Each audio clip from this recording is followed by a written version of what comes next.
There was a time when the earth thrived. Vibrant, untamed, alive. In meadows bathed in golden light, a child once ran free. Wildflowers bloomed without restraint.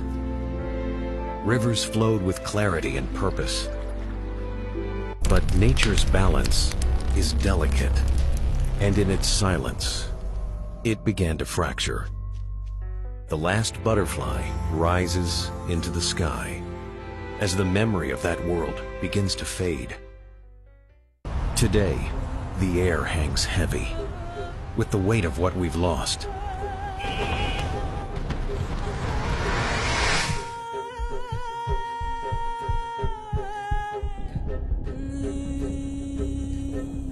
Forests stand like skeletons.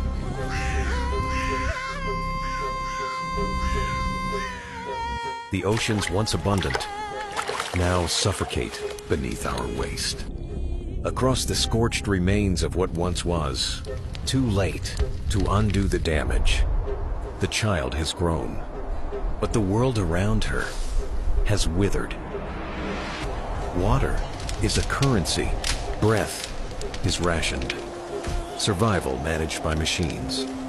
And yet, she nails, not in defeat, but in hope, planting a single seed beside the last surviving tree. That seed pulses faintly. The ground, though broken, still listens. Others gather, not to witness, but to restore. Together, they begin again. And far above, from the edge of the atmosphere, the Earth shows signs of color once more. A planet inching back from silence. We do not inherit the Earth from our ancestors. We borrow it from our children.